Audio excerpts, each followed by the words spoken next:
salam, mən Qajar Akademiyədən Salam müəllimə. Hər birinizə xoş günlər arzu edirəm. Mən bu videonu səhər çəkirəm, axşam artıq kanalda yüklənmiş formada olacaq. İndidən hər birinizə xoş izləmələr arzu edirəm. Deməli, videonun adından da artıq bəlli olduğu kimi mən bir öncəki videoda passive voice-un izahlarını vermişdim sadə zamanlarda və düşündüm ki, videonun ikinci hissəsi olaraq həmin o zamanlara aid bir test hazırlayım, 7 sualdan ibarət. Bir dəfə yerləşmək üçün 2 dəfədən istifadə edəcəm. Artıq mənim videolarımı öyrəşmişsiniz 2 dəfələrlə işləməyə. Hazırsınızsa birinci videoya başlayaq. Deməli, necə olacaq? Mən sual göstərəcəm, sizə düşünmək üçün zaman verəcəm. Düşündükdən sonra səhvdimi, düzdümü, onu axırda yorumlar qismində qeyd edərsiniz. Deməli, birinci sualımız budur. They clean the classroom every day. Onlar hər otağı təmizləyir. Bu aktiv voice olan bir cümlədir. Siz indi bu cümləni mənə passive voice-da yazmalısınız. Mən gözləyirəm biraz sizi, siz videonu dayandırırsınız. Aha. Deməli, indi isə artıq mən izah edirəm. They clean the classroom every day. Birinci biz nəyi tapırdıq? Cümlənin zamanını tapırdıq. Artıq mən every day-dən bilirəm ki, mənim cümləm present simple-dadır. Və present simple-da passive voice necə olurdu? Am, is, are və feilin üçüncü forması. Və mübtədanı nə etməliyim? Atmalıydım. Mübtədanı atıram, tamamlığı gətirəm qabağa, önə. Deyirəm ki, onlar otağı təmizləyir. Nəyi? Otağı. Onca yerdə olacaq the classroom. Classroom təkdə olduğu üçün is. Feilin nədir? Təmizləmək. Clean'in üçüncü forması nə olacaq? Clean. Classroom is cleaned every day. Bu birinci cümləmiz. İkinci cümləmiz deyir ki, səhvi tam. The letter was sent last week. Yəni, gözləyirəm biraz. Videoyu dayandırırsınız və düşünürsünüz.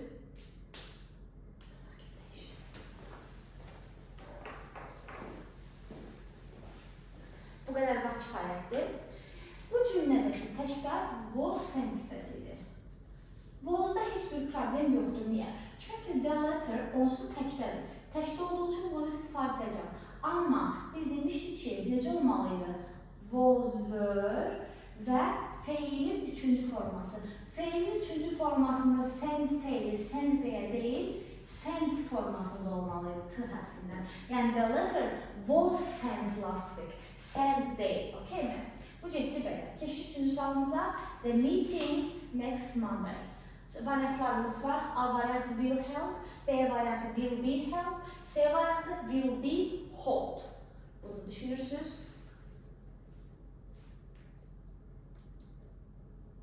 Aha, indi mən izah edirəm. Deməli, the meeting next Monday. Artıq növbəti bazar ertəsi, birinci gün, mənə işarə verir ki, bu cümlə future simple-dadır. Future simple-dadır. Future simple cümlə sıramız necə olacaqdır passive voice-da?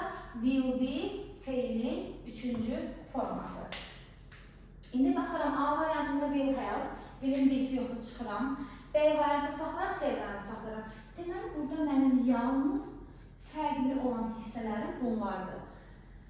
Held və hold hissəsi. İndi, siz mən bu sualın cavabını deyən deyiləm. Siz yorumlar qismində çox xahiş qeyd edərsiniz. Burada hold mu düzdür, yoxsa held mi düzdür?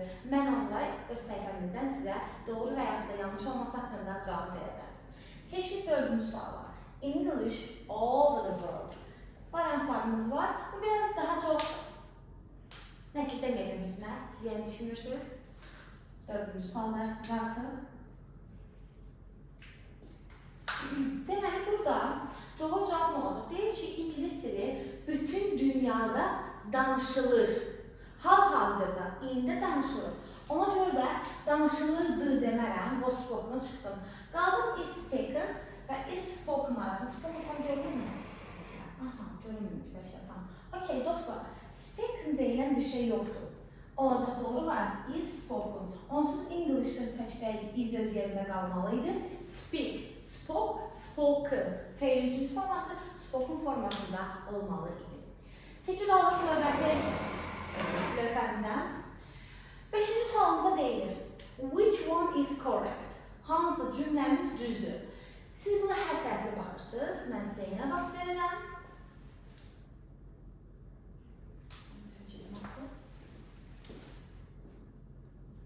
Aha, indi isə mən izah edirəm.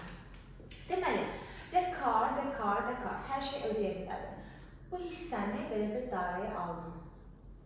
To be'nin forması yerindədir. Və biz demişdik, bu cümlə indiki zamanda olduğunu bilir. İndiki zamanda necə idi quruluşumuz yerinə yazıram? Am, is, are və feilin üçüncü forması. Üçüncü forması. İndi burada baxıram, was, sadə feil qaldı. Çıxdıq buradan. B variantı doğru variantı ola bilərdi. Was idi, artırıb. Burada idisini artırıb. Heç bir problem yoxdur. Növbəti hissəyə baxıram. Everyday. Hər şey yerindədir. Baxıram ki, fərqli by I-dir, bir də by me-dir. Mən bunun əvvəlki videomuzda demişdim ki, deməli, obyekt, şəxs əvəzlikləri obyekt əvəzliklərinə çevrilməlidir by sözü ilə. Ona görə doğru cavabımız olacaq C variantı. Növbəti sualımız, which sentence is active? Hansı cümlə aktivdir? Yəni, burada aktiv və pasiv cümlənin ayrılmasını bilmək üçün verdiyim bir sualdır. Yəni, mən sizi gözləyirəm.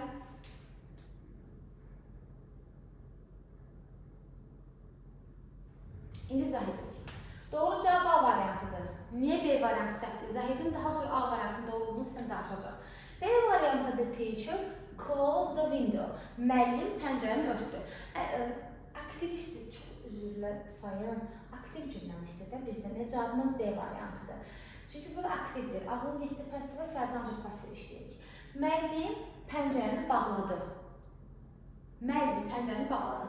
Bu cümlə aktivdədir. Yəni, kimin pəncərəni bağladığını bilirəm. Amma A variantı deyir ki, qapı hər axşam bağlanır.